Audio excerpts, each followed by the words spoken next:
Hello, everyone. This is Word for Word Talk.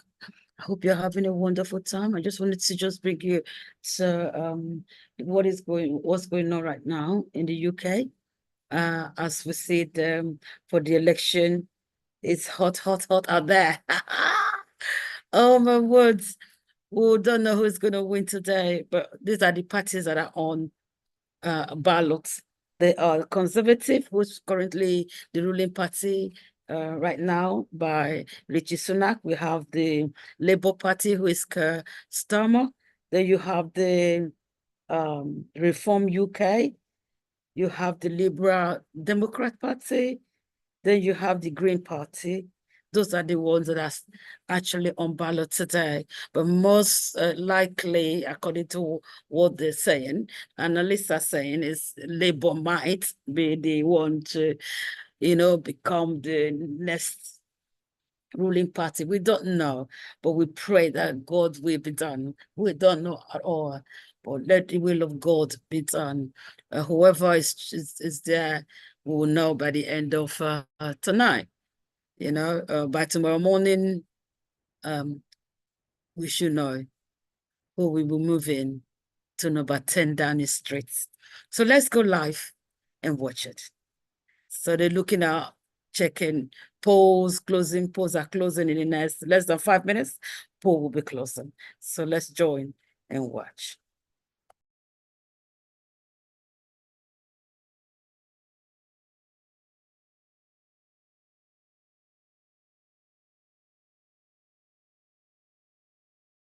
And also, two of Labour's most they are more and more accurate all the time. It is a projection at this stage, but it's enough to make you anxious. But hopeful. This is for us, for the Labour Party, the Labour movement. This is a really, really big moment to come back in one Parliament. Given the scale of the defeat last time, it could be huge for us. So obviously we're just waiting now to see. But I actually feel that this would be a big moment for a lot of young people in the country as well. I just want to just say that quickly. Okay, there's a lot of people under 30, perhaps more likely to vote for Labour, who've only ever had negativity on a night like this. They've only ever had a kind of terrible experience. There's been rough times that they've been introduced to politics. Tonight, for them, could be their best, most uplifting night. I hope so, but we'll see. Beth Rupy.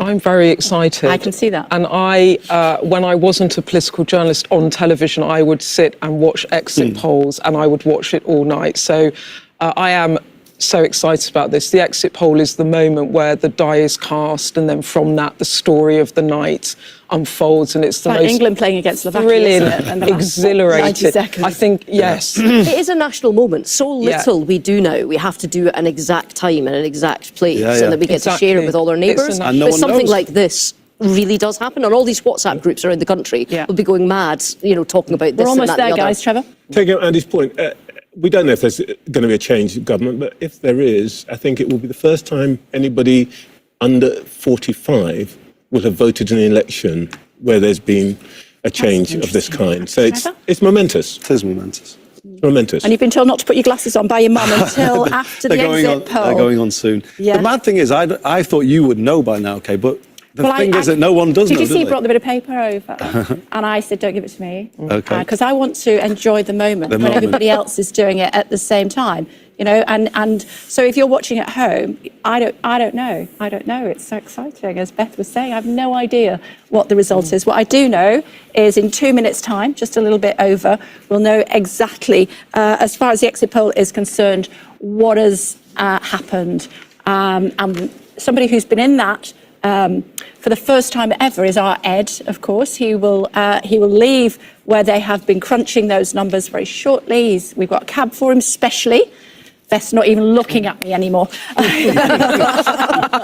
And he will be heading this way to let us know exactly what happened when those numbers were being crunched. So the campaigning is over.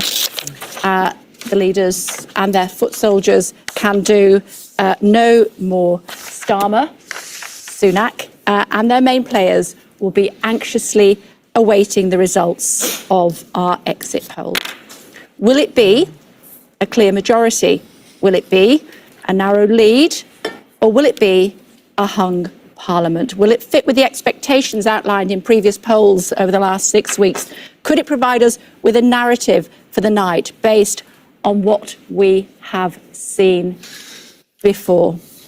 133 polling stations around Britain have been asked to duplicate their ballot. They did. This is what's happened, ladies and gentlemen. The exit poll 2024.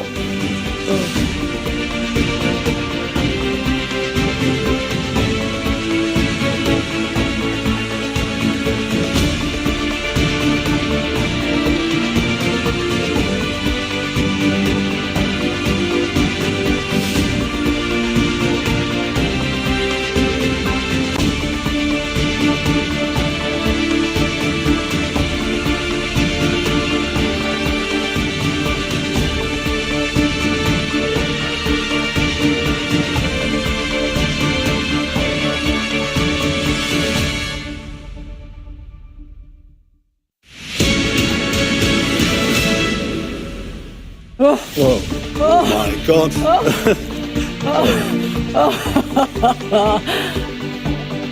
Yeah, you can see his face in just a second. You can see how Andy has reacted. Brilliant. A Labour landslide and then some. Conservatives on 131 seats. Labour 410 seats. The Lib Dems on 61 seats. What a campaign he has had. Ed Davey, as I was saying to the team just yesterday, his midlife crisis coinciding with this election campaign, and it looks like he's potentially secured 61 seats for his party. As far as the SNP is concerned, I don't know how you describe it in Scotland, but we'd say in Lancashire, it looks as though they've been absolutely battered. And look at the numbers for Reform, potentially up to 13 seats. Wow. That's where some of the Conservative votes from last time will have gone. Beth Rigby, I was giving you a moment. Go. Yeah, that is an incredible result. If you think that Starmer said he had to climb a mountain, he has scaled Everest there and taken off into orbit. Looking at that, that is implied majority. If this is correct, and it's only a prediction of 170, it would be the second biggest Labour majority ever, only slightly behind Tony Blair in 1997. It is an incredible result when you think Labour in the last general election had its worst performance case since 1935. They were written off. They were consigned to perhaps a decade or more out of power. It is, I would say, a landmark moment. It's been half a century since any Labour leader won a majority, the last one being, of course, Tony Blair. There's a whole generation of people who won't be able to remember a Labour government, and that is a consequential win because Keir Starmer wanted a decade of renewal. He might have it. Okay. For the Tories, just to say, that's the worst performance ever. That is worse than Balfour in the Liberal landslide in 1906. Look at Reform. Look at Lib Dems. The subtext of this is not just the implosion of the Tories, but the rise of the other in this general election. Let's see the reaction when we said Labour 410, a majority predicted of 170s. The Conservatives properly getting a drubbing. Reform, as Beth was saying, potentially on 13 seats. This is how our experts reacted when they first saw the landslide. Oh my God.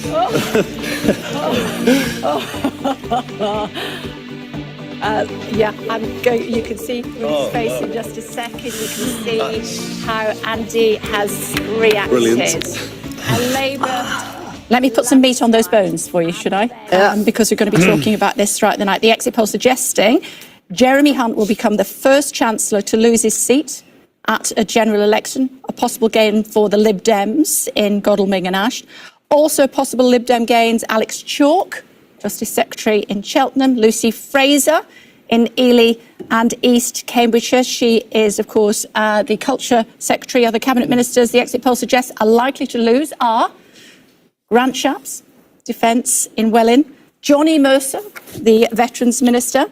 The exit poll saying it's too close to call for Richard Holden, Basildon and Billericay. An early declarer that as well. Could be first. Penny Mordaunt in Portsmouth. You're running out of people who could potentially be the next leader. Victoria Atkins, the Health Secretary, in trouble in Louth and Horncastle. Steve Barclay, DEFRA. I say good every time you... No, you can't. You can't. Play nice, please. We've got a long way to go. Mark Harper, Forest of Dean. Transport. Mel Stride, Work and Pensions. Oh, he's put in a shift this election campaign. Have a look. That poor bloke's never been off the telly, has Have a he? look. Which of those are you surprised at? In terms of, well, I'd be in terms of the pictures up there, I looked at Rishi Sunak and thought you were saying he was going. I said I would actually be pretty surprised if Richmond went. We'd be in real trouble. I mean, I think it was well trailed. I think if Tonbridge goes, that's a likely Conservative hold. I'm pleased to see that in terms of Tom Tugendhat. Too close to call. I mean, it's funny. Beth and I were talking before we went on air, and the word coming out of central office was that we could be below three figures in terms of seats. There was a chance, so actually 131. While, I mean, there's no dressing this up. This is a massacre. It is a massacre. They've actually, if this is right, pulled a few back from where they thought they were. They pulled a good few dozen back from where they thought they were, because there was 80 that we thought we had, with another possible 40 to 60 in play. And we seem to have got most of the upper end of that. But we were hearing the same thing, weren't we, Beth? Yes, we were. OK, Trevor. Yeah, look, the fact that it is not a huge surprise, these numbers, doesn't make it less momentous. I mean, this is very big, and Beth's given some of the numbers. I think the thing that will be interesting to see as the night goes on is what we see from the smaller parties. Because the real question, I think, here is going to be, is this a thumping Labour victory, or is it really a massive defeat for the Tories? Because I think what we... Is it not both? Well, you can have both, but the point is, what has caused this? And the question is, has Nigel Farage and Reform divided the vote on the right to the extent that it's allowed Labour to amass this great number, or is there truly enthusiasm for Labour? We don't know. We'll see how it goes on over the night. But I think that the numbers we should also be looking at are those numbers at the end there. I mean, Lib Dems, big result. I think it's probably close to their best. I've actually since the 80s or 90s. They got 62 in 2005, and they went back to 57 in 2010. And you will remember they were the coalition years with Cameron and Clegg, and then after that they were massacred, taken out. And the thing is, look at and now guys, they are hold back. That thought a second. Ed Conway was actually in the room. Ed, you saw the reaction here. What was it like where you are? It's. I mean, let me just first of all go through some of the data points here, because I was there at the exit poll when these numbers were being put together, and so I have a bit of kind of extra colour I could perhaps give you on just on the numbers. First off, just the scale of what we're looking at. We have never seen an electoral collapse like this. So looking at the change in the share of the vote specifically, what the Conservatives have experienced in terms of the fall in their support has been worse than anything we can see going back decades, possibly ever. It's worse than the Lib Dems collapse in 2015, which up until now was one of the most historic collapses we'd ever seen. This is worse, and it's happening to the governing party, which again is something that might be unprecedented. There's so much that's unprecedented about this. It looks as if it's going to establish the record of the swing. So looking at the overall swing from Conservative to the Labour Party, it looks like it's potentially going to beat Blair, although we'll have to see when those numbers come in. Obviously, the majority itself, around 170.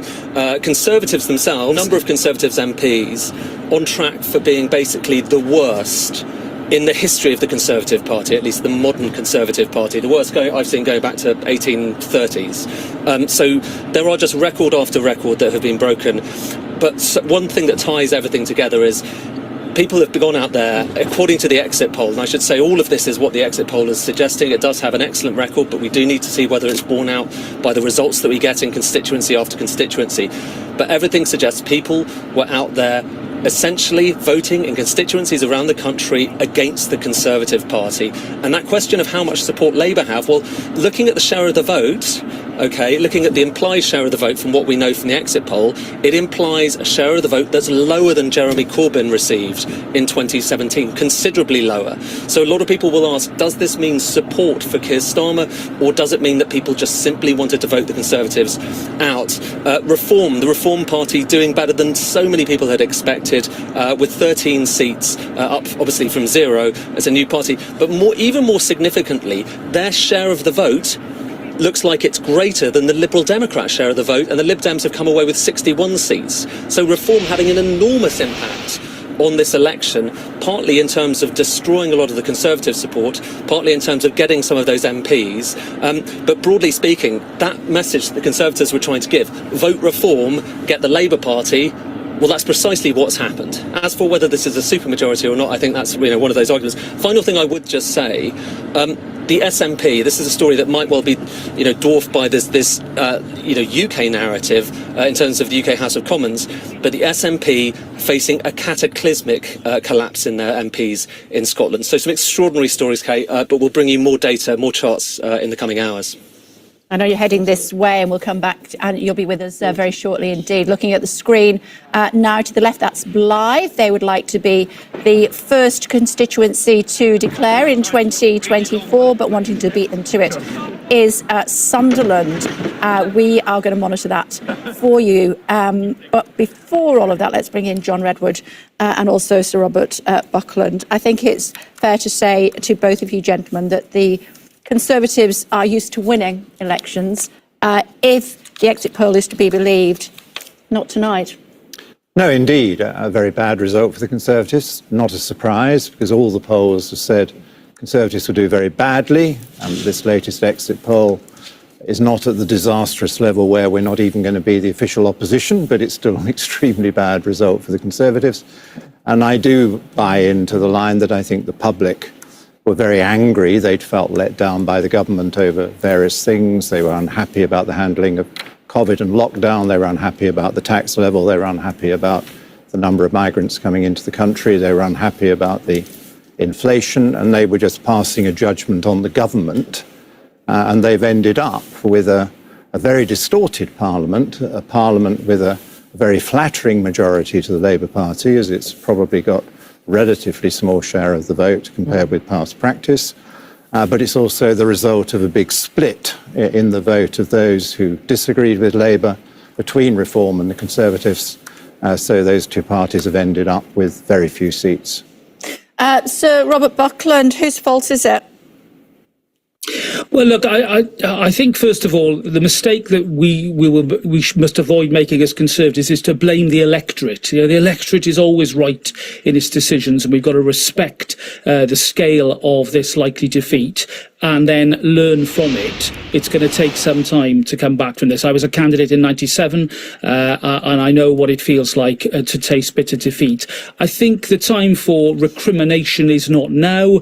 I think a lot needs to be looked at in terms of the cumulative build-up of events that led to this whole-scale rejection of the Conservatives. I think it would be a mistake for people in my party to jump to a conclusion that somehow allying with Reform would be the way forward. It seems to me that the Conservative Party has got to rebuild the coalition of support that it painstakingly created in 2010 and then renewed in 2019 in order to stand a chance of forming a government in the near future. This is going to take a long time to recover, Kay. Looking at the exit poll, we're being told that if it is to be believed, you're going to lose your seat to Heidi Alexander. Yeah. Well, that's politics, Kay. I've lost before. I've won 4 elections on the trot. I'm used to what defeat looks like, and I'm prepared for it. But I'm not. My political life is not over. I feel a bit like Tony Benn tonight, that I be leaving Parliament to spend more time on politics. I've got causes dear to my heart, such as autism, disability, justice, that I will be fighting for just as hard outside Parliament as I used to in Parliament. So I'm ready for whatever the electorate throw at me, and I treat victory and defeat like those 2 imposters just the same. Bit of Kipling. Paraphrase Kipling. Yeah, indeed so, Beth. And John, the party will be, if this is correct, reeling from this. It is a really terrible defeat. You've nearly lost 2/3 of your seats, if this is correct. How do you think the party can even begin to rebuild? What do you want to see come from this? Well, I think there will need to be a reshaping, and there will need to be careful choice of personnel. We don't yet know who has lost their seat, so it's too early to speculate. I trust that Rishi Sunak wins his seat, and he will carry on for an interim period while the party thinks through what it would like to do next. There will need to be a new chairman of the 1922 committee anyway, because the outgoing one has retired from Parliament. And that's quite an important post in these circumstances, because there needs to be a leader of the new team of MPs assembling when Parliament meets, because they will have a very big role to play in deciding who's going to lead them going forwards, what kind of a party it's going to be, what lessons we learn from what is likely to be a bad defeat, and there will be a clash of ideas, because there's been a big argument about ideas going on over the last 5 years. But John, when you see reform potential on 13 there, do you think the party needs to tack to the right with a future leader, or stay in the centre ground? I think it needs to tack to popular and credible beliefs that people will support. I don't think this right-left thing means very much, and I do think people responded badly to the inflation, to the failure to control our borders, and to the way that COVID was handled and the result. I just have a different take on it, John. I mean, I remember the Conservative Party when I went into Parliament. It was a different party than this one that stood at this election. You've got to decide now whether you're a wholly owned subsidiary of Reform, because that's what you've become. And I think you're one of the people who've dragged it in that direction over the years. Sensible people were pushed out, pushed away.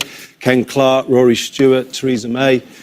This is, you may as well be Reform, and you should be owning this is this is the worst result in the history of the Conservative Party. Sorry, we're nothing to do with Reform. And if you look at the senior figures of this government, pale version of them. If you look at David Cameron as Foreign Secretary, and you look at Jeremy Hunt as Chancellor of the Exchequer, and you look at Rishi Sunak, this was a very moderate, conservative, balanced ticket. And unfortunately, the 5 years had not gone well for the public, and so we got the result we did. But you're quite wrong about where we are. Exists in the party, and I don't see it. Of course it does. I mean, I think this is a classic case of we had an election where you need groups of people to vote for you, and there was groups of people that we were actively putting off from voting for us. We upset pensioners by making the cut to national insurance over income tax. We upset mortgage payers because of the Liz Truss year, put hundreds of pounds on lots of people's mortgages. We upset young people with the idea of this national service, which we then dropped halfway through the campaign. We upset Remainers by being the party of Brexit in 2019. And we upset Brexiteers this time around because we promised them that immigration would go down and it went up and Brexit happened. So how do you cobble together a group of people that are going to vote for a party if you don't have a coherent narrative of what the last 14 years look like, if you've broken your promises to them in several respects, if you run probably one of the worst campaigns in living memory, and if you have also lost your reputation for competency in government and for sound money. I mean, without these coalitions, I mean, it doesn't matter if you're on the right of the party or the left of the party. If you upset all these groups of voters, you're never going to win. So, this was a defeat that was long in the coming. Okay. Well, I think Ruth and I understand our party. Yeah, Yes, it was a result of bad government. You've got a question for Bob Buckland. Yeah, I just wanted to put to Rob Buckland, who I interviewed several times. Rob Buckland, the basic problem here is that the electorate clearly didn't really know what Conservative Party they were voting for. And if what Ed Conway says about the potential share of the vote, which is that Reform had a really substantial share, maybe not the same level as Conservatives, but close enough. Isn't the problem here that the Tories have got to decide what are they here for? The coalition that Boris Johnson put together in 2019 has just split apart. So what is the answer now? What Tory party do you want people to vote for? Well, Trevor, I'd love to see what the projected share is as well, because it may well be a horrible sort of inversion of what happened in the 80s when the left and the centre-left was split and the Conservatives enjoyed big majorities. And their choices were made then by the Labour Party to stop veering to the extreme left of British politics and to come back to the common ground. But, you know, John Redwood is right about this. Left and right, you know, isn't really where we should be debating. What we should be talking about is generational politics. And my big concern is that we did not have a compelling offer to younger, aspirational people who want to own their own home, who want to have a stake in our society, who want to believe in a future that is more hopeful than the past. I don't think we had anything really constructive to say to them, rather than more than steady as she goes, the economy's coming right. We've got to go away and think carefully about recapturing that spirit of optimism, of aspiration, and of representing that sense of progress that I think encapsulates the best of conservatism, and that national sense that the Conservative Party represents all parts of our country. We've got a long road to come back now. Can I ask you a question? It's Andy. Can I just ask you a question? Don't you think, though, the Conservative Party changed? I watched it happen when I was in Parliament. It felt like Brexit took the soul of the old Conservative Party, and all of those people, like yourself, a bit pushed away, and it left one strain of opinion dominating everything, and that you lost your balance, it felt to me at that point in time. Andy, I'd say this. I think, you know, I'm a keen student of Labour history as well as Tory politics. I would say this. I think Brexit really sucked a lot of the energy out of what other areas of policy. I think because it took so much of our concentration and our governmental time, and I was a minister right through that process, I don't think, frankly, there was enough time to do the deep thinking and then the action needed on issues like housing and aspiration. Okay, guys, we're going to have to move on. I'm so sorry to have to interrupt you there. Thank you very much indeed, Sir Robert. Thank you. Suggestions that Sir Robert Buckland in Swindon South may well lose his seat to Heidi Alexander of the Labour Party. Ed Conway winging his way to us. He'll be with us very shortly. Indeed, managed to pick him up there. He will be heading our way very shortly to give us a flavour of what was happening. He got Ed his own Sky News copter, as if he's going to the palace for dissolution. That's amazing. I know. That is the biggest. No expense spared. Oh, that's a huge move there for Ed. You should see what your treats are later on. Let's have a look at the big beast graphic, should we, and see who could well be in trouble. There you go. Richmond and Northallerton, Beth, likely Conservative hole. They'd be in a lot of trouble if they weren't.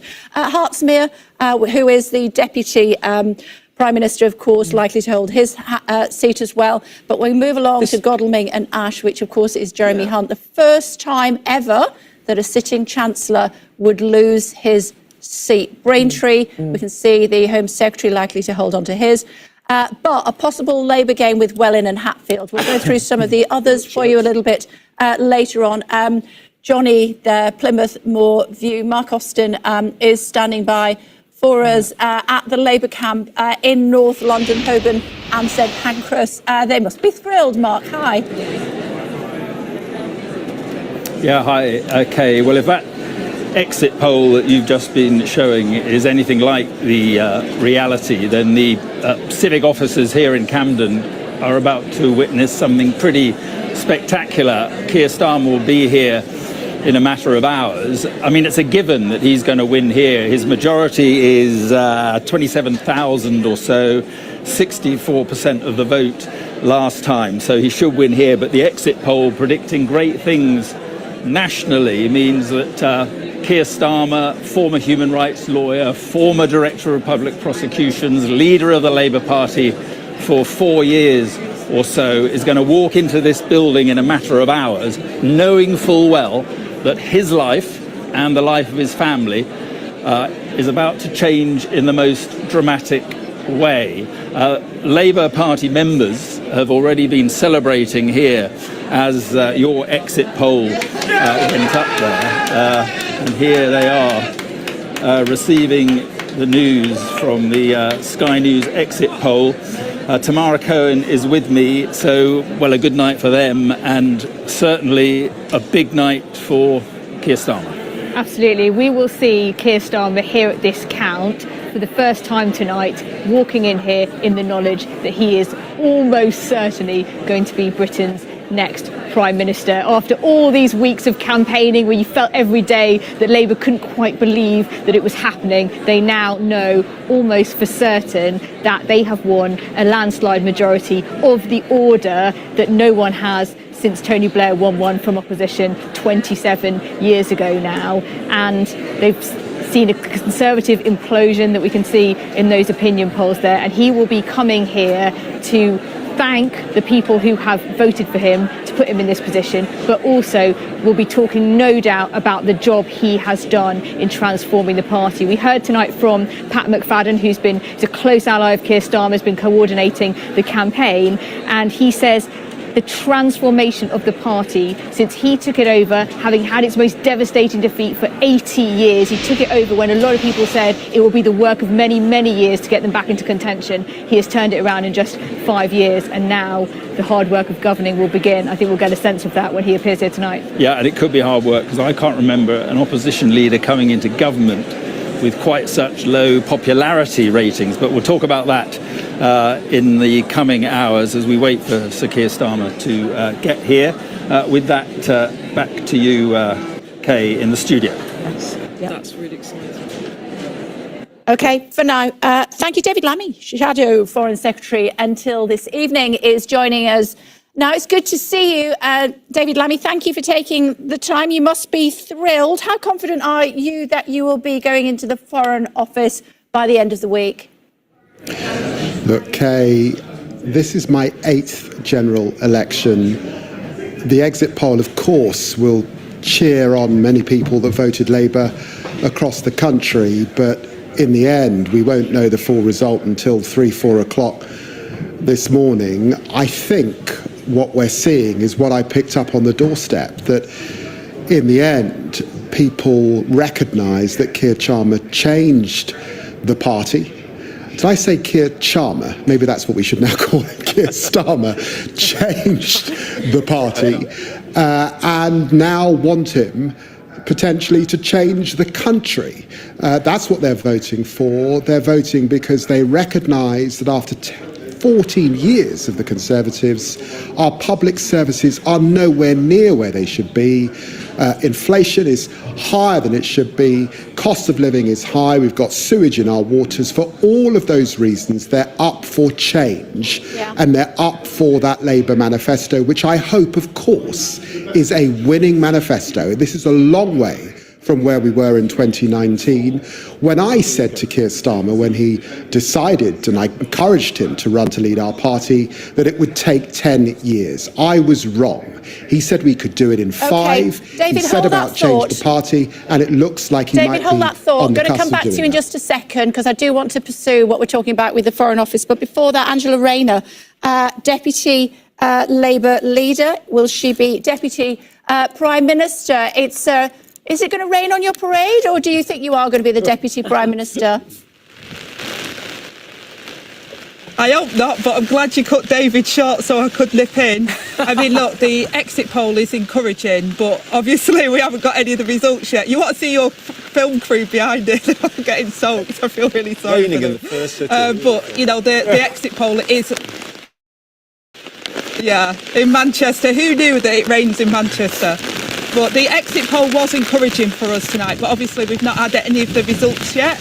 And, you know, Keir has done a tremendous job in transforming the Labour Party and putting forward a programme for government that the country can get behind. And after 14 years of the chaos and the scandals and the decline that we've seen under the Tories, I think they're getting, you know, punished for that. That's pretty clear in the polls as well. Angela, it's Andy here. I feel homesick looking at you under that umbrella. But I just want to say, I mean, David's right, we don't know yet how people have actually voted, and we're all going off an exit poll. But I just want to say, on behalf, I'm sure, of many, many people, not just in the Labour movement, but across the country, thank you to you for leading from the front in this campaign, and to you, David. I mean, whatever happens, we know that the Labour Party's back in tune with the country.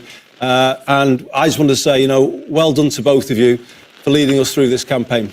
Can I jump in? Angie Rayner, it's Beth. Thank you, Andy. Can I just... Go on, Beth. No, Beth wants to ask you a question, Angela. I know we've only got you for a short time, not least because you're in the pouring rain. Angie Rayner, it's Beth Rigby here. You were there in... I'm loving the rain.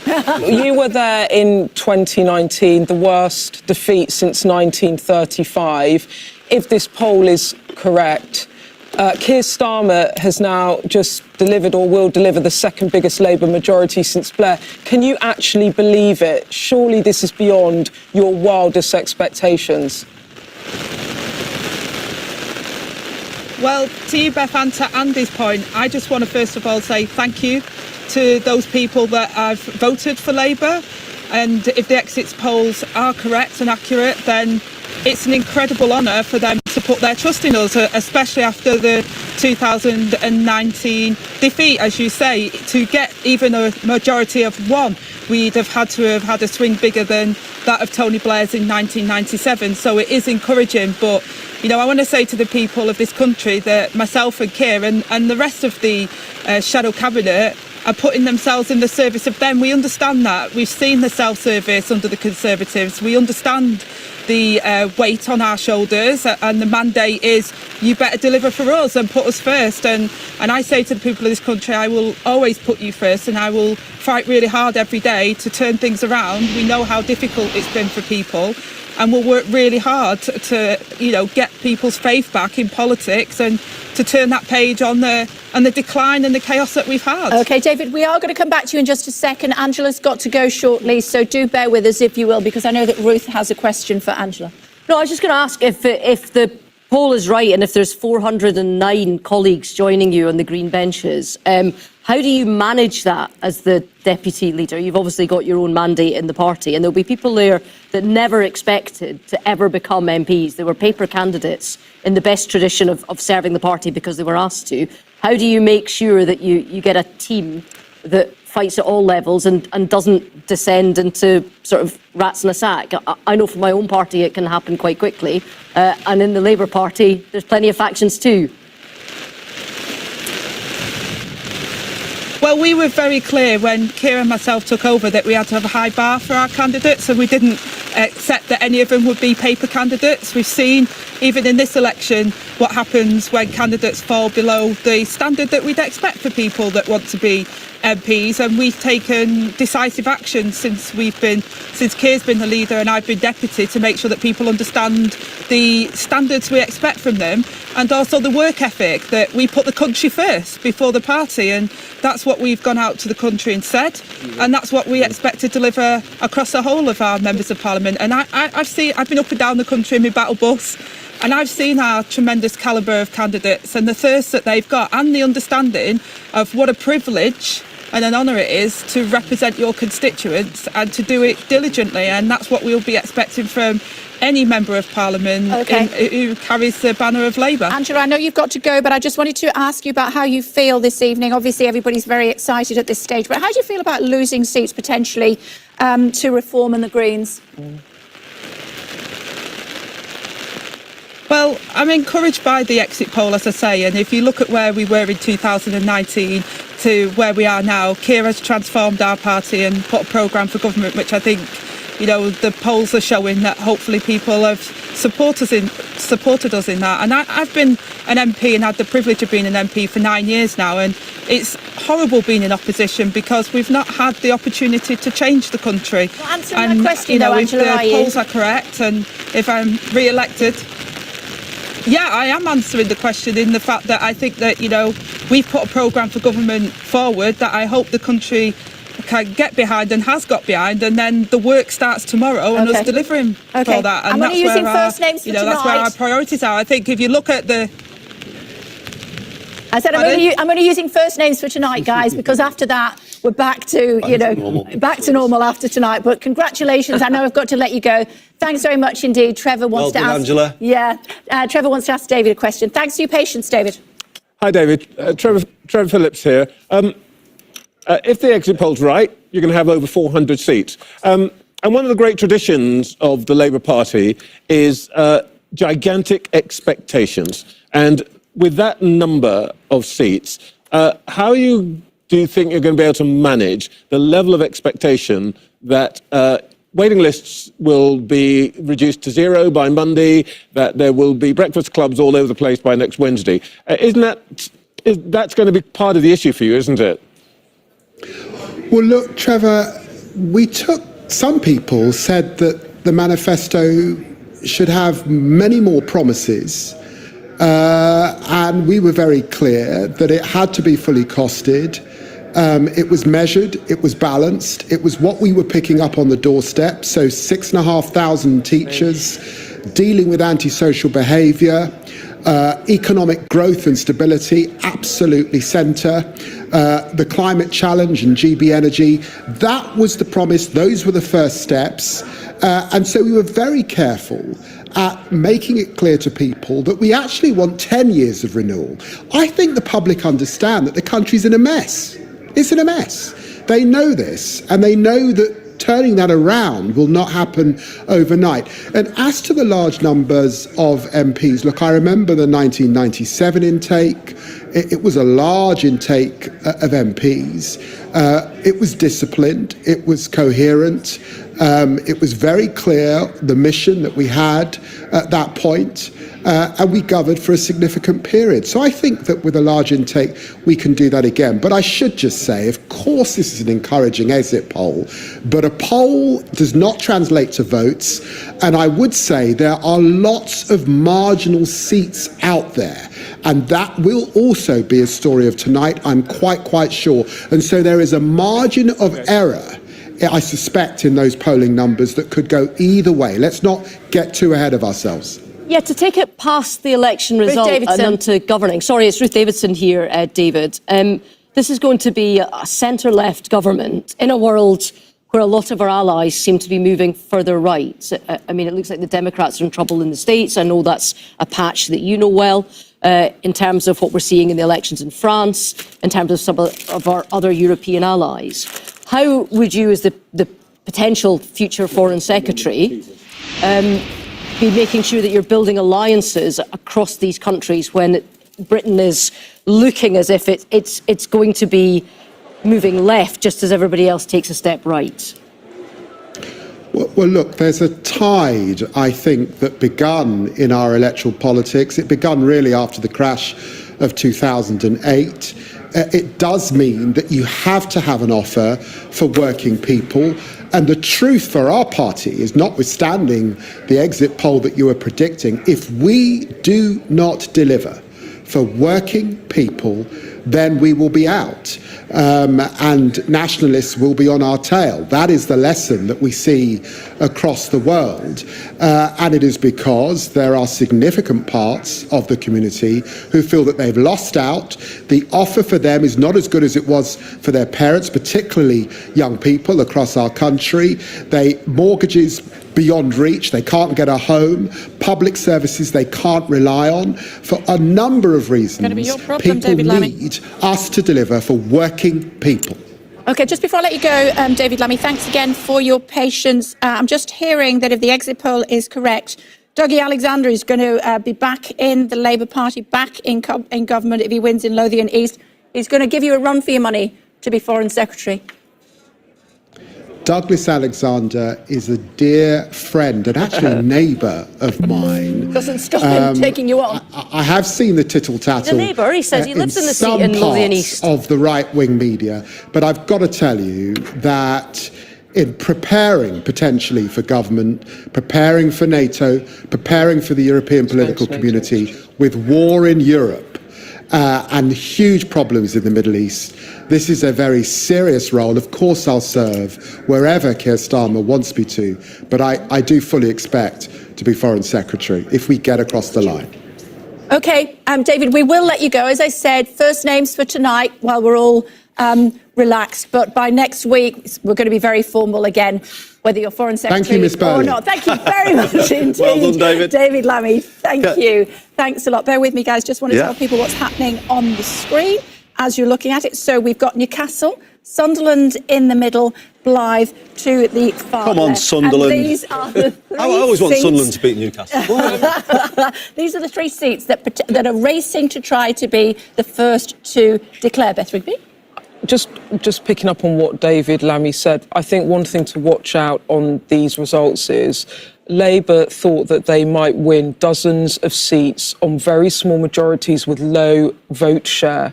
And I think one of the stories of the night could become that Labour have a massive majority on a lower vote share than in the past. And this is the wide but shallow scenario for Starmer, in which he knows, and his people will talk to you about how they know they have to